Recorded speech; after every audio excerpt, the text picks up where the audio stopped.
Ave María Purísima. En nombre del Padre, del Hijo y del Espíritu Santo. Amén. Tenga la bondad de tomarse en este momento. Un par de avisos para esta semana.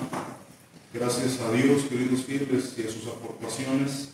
Seguimos con la remodelación de la capilla. Bendito Dios, terminamos de pagar el crucifijo. Se instalaron la iluminación nueva, los candiles nuevos, las mosquiteras.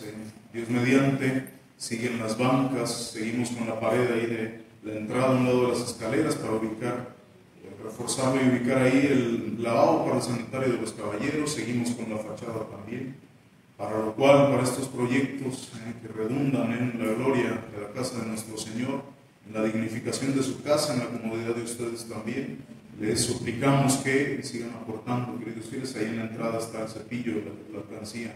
Quien guste y quien pueda aportar, Dios se lo va a multiplicar para seguir dignificando la casa de nuestro Señor, para seguir también dignificando el mobiliario para ustedes, para su servicio y comodidad. Dios les ha de multiplicar cada vez. También, Dios mediante, y con su gracia, el próximo sábado vamos a iniciar el grupo de jóvenes, ¿no?, con los jóvenes de la capilla, a partir de 14 años. Dios mediante, damos inicio. Este va a ser un grupo integral, es el nuevo proyecto que tenemos. Con la gracia de Dios vamos a arrancar. Es un grupo donde no solamente vamos a tratar asuntos de doctrina, las dudas que tienen los muchachos en esta sociedad atea, en esta sociedad sin Dios, sino también vamos a hacer labor de caridad, vamos a hacer los campamentos, los proyectos, las salidas. Entonces, Dios mediante, arrancamos este próximo sábado, así que inviten a sus hijos, los jóvenes asistan. Esto va a ser un proyecto que igualmente va a redundar en el bien de sus almas, en el bien de la feligresía, de la capilla. Así que vamos a empezar a activar también a los jóvenes, con la gracia de nuestro Señor, el próximo sábado, 5:30 de la tarde, aquí en la capilla. Inviten a sus hijos, invítenlos, en que de ellos salga, que vengan, que asistan y pues integren también, se conozcan entre ellos, integren como capilla, como feligresía. Dios mediante, el próximo sábado, repito, 5:30 de la tarde aquí en la capilla. Y también Dios mediante, el próximo domingo, para los terciarios franciscanos, va a haber la conferencia mensual que imparte el Padre Isidoro después de misa de 10 de la mañana. Estamos en el sexto domingo después de Pentecostés y los textos correspondientes son los siguientes. La epístola se toma de San Pablo Apóstol a los Romanos y dice: Hermanos, todos los que hemos sido bautizados en Jesucristo, lo hemos sido en su muerte, porque en el bautismo hemos quedado sepultados con Él, muriendo al pecado, a fin de que así como Cristo resucitó de muerte a vida por gloria del Padre, así también nosotros vivamos vida nueva. Porque si fuimos injertados en Él por medio de la semejanza en su muerte, lo seremos también por la de su resurrección, sabiendo bien que nuestro hombre viejo ha sido crucificado juntamente con Él, para que sea destruido el cuerpo de pecado y no sirvamos más ya al pecado. Pues quien ha muerto de esta manera queda ya justificado del pecado.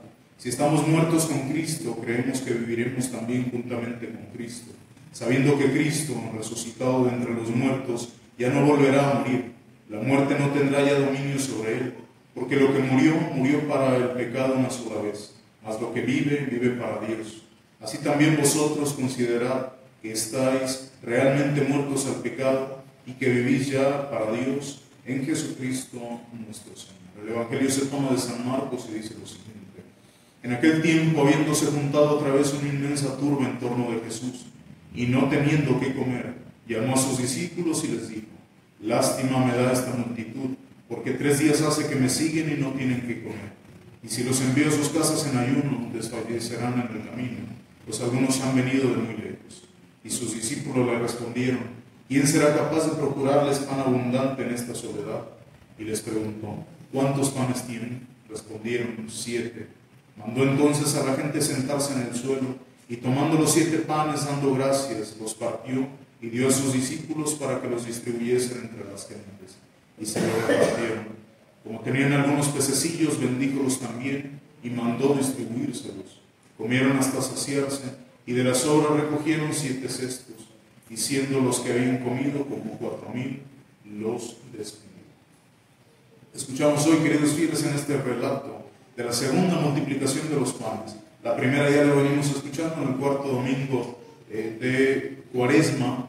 La primera que hace nuestro Señor, la primera la relatan todos los evangelios, hasta según únicamente el de Mateo y San Marcos. Pero todas las circunstancias, aunque varían un poco, la esencia es la misma.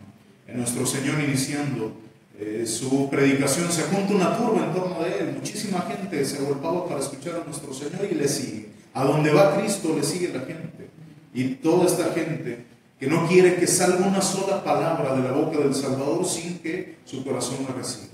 Y le siguen a donde sea, olvidándose de las primeras necesidades del cuerpo con tal de seguir al Divino Maestro. Y cuando ve a nuestro Señor a la gente, se compadece de ellos, se compadece, porque ve que tienen más hambre de su palabra que del pan material. Y ve, pero que realmente tienen hambre. No se lo manifiestan, sino Cristo ve los corazones y sabe mejor que nosotros lo que necesitamos realmente. Y cuando ve nuestro Señor esto, se compadece de ellos, y tal cual lo dice: me compadece esta muchedumbre, porque han despreciado, se han despreocupado por ellos mismos, por las cosas materiales, y es ahí donde Cristo se preocupa por esas cosas, con el corazón de Padre que tiene. ¿Cuántos de nosotros, queridos fieles, podríamos contarnos en esa turba? Si Cristo hoy viniera y nos llamara, ¿cuántos de verdad podríamos dejar estas cosas de esta vida terrena y seguir a nuestro Señor? ¿Cuántos de nosotros pudiéramos estar? Que en esta muchedumbre que mucho confiaba y más creía en nuestro Señor y en su providencia. Que nos importa lo que nos haga falta si estamos con Cristo. Porque mucho pedimos a Dios, queridos fieles, el bien temporal. ¿Y está mal? No está mal pedir el bien temporal. ¿Cuándo se empieza a desordenar? Cuando va en detrimento del bien espiritual. Que mucho nos preocupamos, Señor, por el que mañana, que tendré en la bolsa, que voy a comer.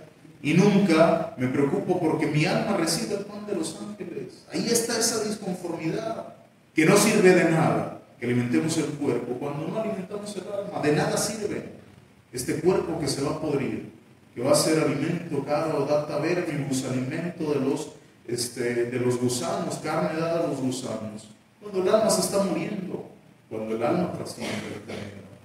Entonces ven nuestro Señor ahí que rompemos esa concordancia, esa correspondencia de la providencia también. Yo me encargo de procurar mi bien eterno y Dios se encarga de lo demás. Esto no quiere decir que deje de trabajar, deje de buscar el sustento porque Dios se va a encargar, no.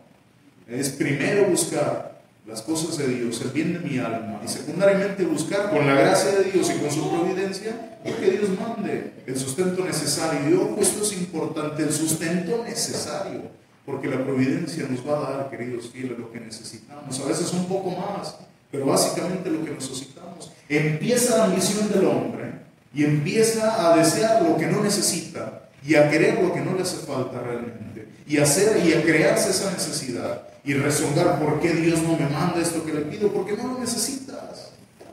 No necesitas, y incluso hay ocasiones en las que eso que pides va a ser un mal para tu alma. Y Dios sería injusto y malo si te enviara eso, que va a ser malo para tu alma. Cristo, en ese corazón paternal que tiene, se compadece de toda esa gente. Pero a veces queremos adelantarnos nosotros, queridos fieles. Claro que se compadece de nosotros también, pero queremos adelantarnos a la providencia. Dios sabe en qué tiempos, en qué formas nos va a mandar eso que necesitamos.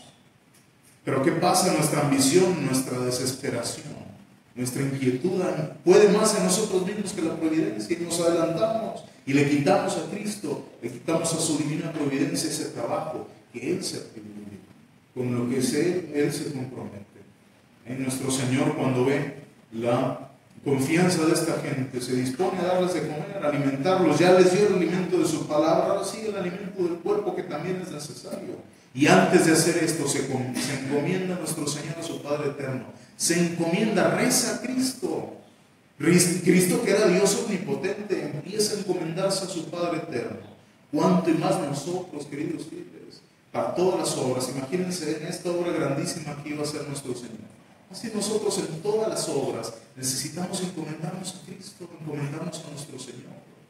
Para cualquier obra que vamos a emprender, en nombre de Dios sea, queridos fieles. Pero ¿qué pasa? No lo hacemos por negligencia, no lo hacemos por cobardía, por vergüenza. ¿Qué va a decir la gente si yo me signo antes de empezar el día, antes de empezar mi trabajo? ¡Qué vergüenza! Pues qué vergüenza va a decir Cristo de ti cuando llegues ante su presencia. Qué vergüenza este que me negó en la tierra. ¿Por qué yo lo tengo que abrazar y acoger cuando Él me negó todo el tiempo delante de los demás? ¿Cómo yo lo voy a glorificar en el día del juicio si Él me humilló y me negó durante toda su vida? Ahí empieza nuestro Señor a obrar este milagro. Toma los panes, los bendice y se encomienda a su Padre eterno. Y ora para demostrar que lo que va a hacer es con poder divino.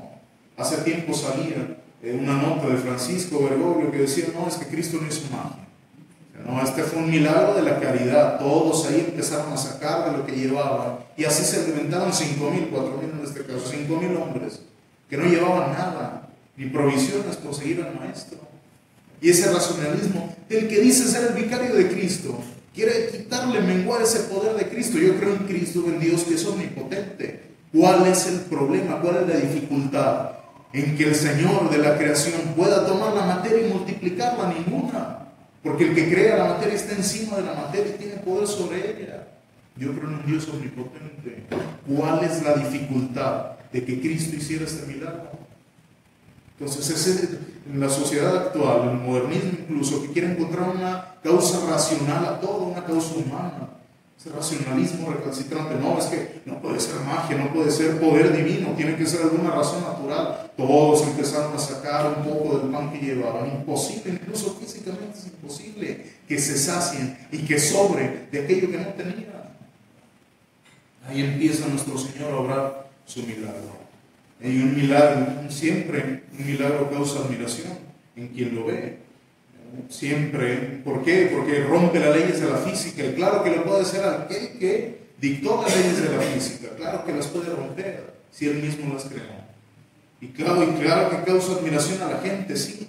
Pero no se ponían a pensar ni por un momento que el mismo que multiplicó estos panes en las manos de los repartidores, en aquellos que los partían, en aquellos que los repartían a la gente, ese mismo que los multiplicó en sus manos, es el mismo que todos los días hace fructificar la semilla en el campo, que todos los días hace multiplicar de una semilla tantos frutos. Pero como pasa cada año y lo vemos tan natural, nos dejamos de admirar. Y ahí está Cristo siempre, ahí está nuestro Señor, el Dios verdadero, multiplicando el campo para hacer que sus hijos tengan alimento. Hay quienes ven, como San Agustín, ven en estos 5 panes que tienen los discípulos, los 5 primeros libros, los 5 libros de Moisés, el Pentateuco, el Génesis, el Éxodo, el Levítico, Números y Deuteronomio. Ven en esa figura de los 5 panes, que eran la base y fundamento para la multiplicación. Ven en esos 5 panes esos 5 libros de la Sagrada Escritura, porque ahí en esos 5 libros se condensa toda la razón por la cual viene nuestro Señor Jesucristo, la necesidad del Mesías. Ahí explica Moisés cuál es el pecado del hombre y por qué viene el Mesías a liberarlo de esa esclavitud del pecado. Ahí engloba todos los misterios, los principales y grandes misterios del Mesías. Hay que leer la Sagrada Escritura y se van a dar cuenta que ahí empieza la profecía del advenimiento del Mesías.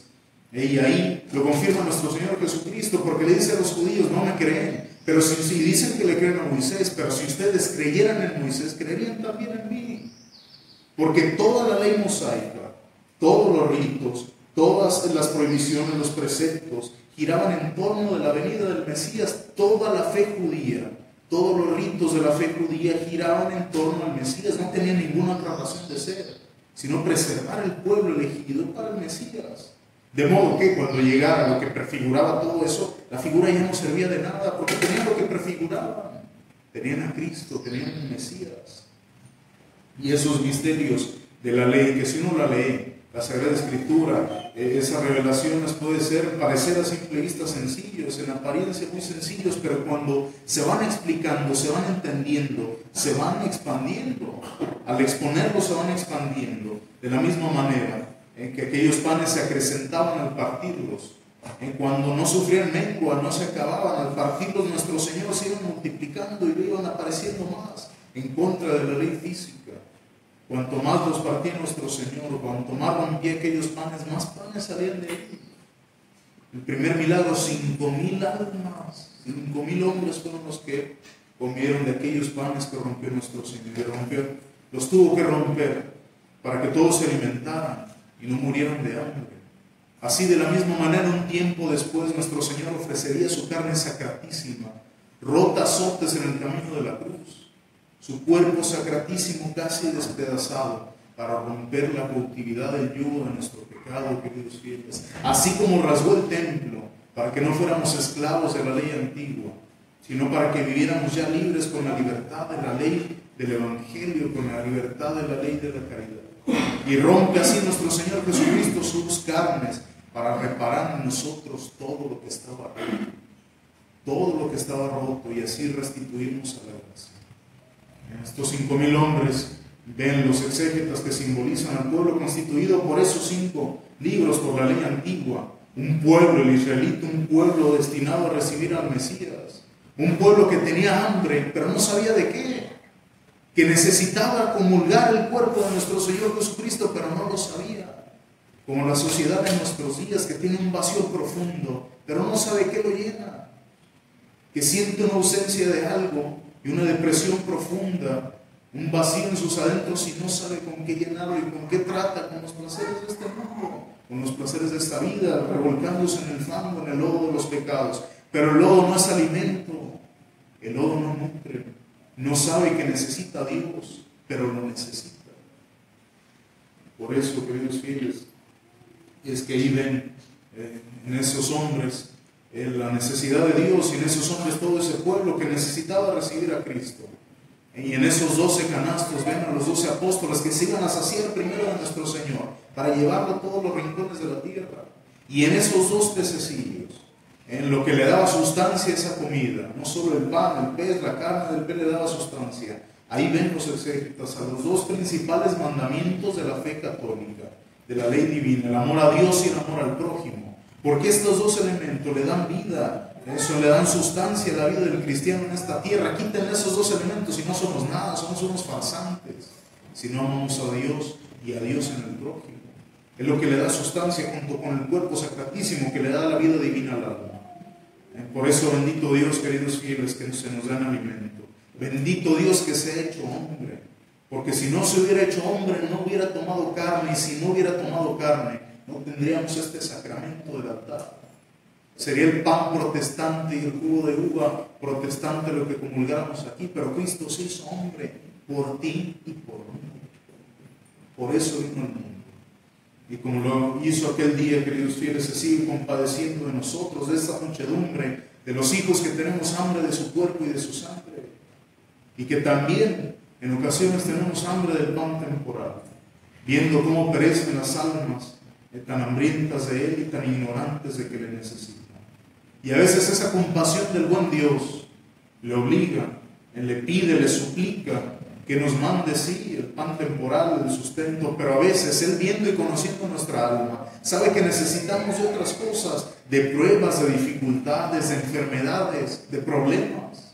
Sabe que el alma necesita eso. ¿Cómo va a decir eso? Claro que lo necesita, porque el cielo se gana a pulso, queridos fieles. Se gana a pulso, y sentados en un mar de rosas no vamos a alcanzar el cielo. Si no es mortificando los males de esta vida tan imperfecta, si no es mortificando nuestras propias inclinaciones, si no es optando por Dios, ¿cómo vamos a llegar al cielo? ¿Cómo pensamos llegar al cielo? Por eso, bendita providencia, que sabe mejor que nosotros lo que necesitamos para esta vida y para la vida eterna. Y 3 lecciones debemos sacar de este pasaje de la Sagrada Escritura: que tenemos que seguir a Cristo, ese es el camino necesario para llegar al cielo. ¿Y qué es seguir a Cristo? Dejar todo por seguir las huellas de nuestro Señor. Y dejar todo no quiere decir, venga, ya hoy dejo de trabajar y me dedico únicamente a rezar, dejo de cuidar a mis hijos, no. El dejar todo quiere decir dejarlo en la voluntad, en el corazón, con esa santa indiferencia que tenían los santos.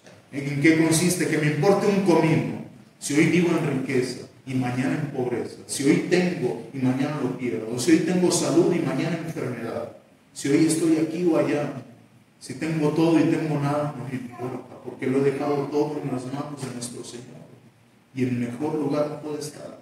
Y meditar todos los benditos días en todas estas cosas, en cada acto de nuestra vida. ¿Qué me diría mi Señor? Que me está viendo, pero no veo que me ve, pero yo sé que me ve. ¿Qué me diría mi Señor si me viera haciendo lo que estoy haciendo ahora? ¿Qué me aconsejaría Dios en esta empresa que estoy a punto de iniciar, en esta obra que estoy a punto de iniciar? ¿Qué me diría mi Señor? Oiga, pero eso es fanatismo. No, Señor, es fruto de un amor inmenso a nuestro Señor. Un amor que debería estar en nosotros todos los días. Y dejando también que Dios nos hable.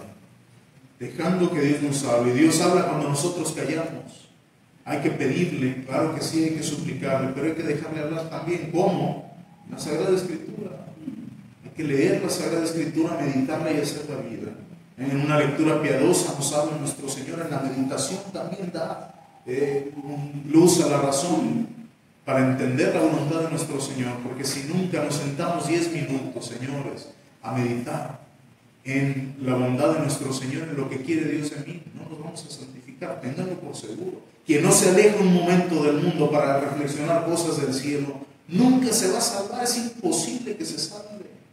Por eso, tantas horas que nos da nuestro Señor al día, denle unos minutos. No seamos ingratos con nuestro Señor. No darle 10 minutos es una ingratitud tremenda. Y así dejar que Cristo nos hable y reproducir en nosotros de su sacrosanta vida y virtudes. Y así estaremos siguiendo a nuestro Señor. ¿Y cómo se sigue a Cristo? Igual que esta muchedumbre, igual que esta gente, con toda confianza de que Él se va a encargar de lo terreno, si nosotros nos preocupamos de lo espiritual. Y no por un momento nada más, no por un arrebato de piedad, por un arrebato de fervor, después de una buena confesión, después de una lectura espiritual, después de un retiro. Todos los días, toda la vida, queridos fieles, que puede ser muy corta. ¿Cuántas veces no nos hemos topado con gente que muere a los 15, 20 años? Pues esa fue toda su vida. ¿Y qué hizo con ella? Y así nosotros mañana nos puede quedar un año de vida y no dárselo a nuestro Señor. Y así, para poder recibir al final de nuestros días la recompensa eterna, queridos fieles. Si hoy yo puedo recibir el pan de los ángeles, pues el mismo Señor de los ángeles hoy me puede recibir en su gloria eterna. Si hoy yo tengo la gracia en mi alma, si hoy me puedo hincar dignamente en este comulgatorio y recibirle, tengo la certeza de que hoy Dios me recibe en su reino si me llama. Y esa es la paz de los justos, queridos fieles. Esa es la paz del hombre justo, del alma justa. Que no lo ata nada a este mundo, que nada lo ata a esta tierra, ni bienes, ni cosas, ni personas, ni apegos, ni pecados. Y cuando nada nos ata a este mundo, es cuando empezamos a tender al cielo. Pues que Dios nos dé esa gracia, queridos fieles, de todos los días tender al cielo donde Cristo vive y reina con sus santos por una eternidad de eternidad. Ave María Purísima. En nombre del Padre, del Hijo y del Espíritu Santo. Me recuerdo que Dios mediante, el próximo sábado tenemos la reunión, la primera reunión de los jóvenes, 5:30 de la tarde aquí en la capilla. También el próximo domingo, después de misa de 10, las pláticas para los presbíteros franciscanos, y agradecemos y seguimos pidiendo sus aportaciones para seguir con los proyectos de la capilla, de la casa de nuestro Señor. Que Dios nos bendiga.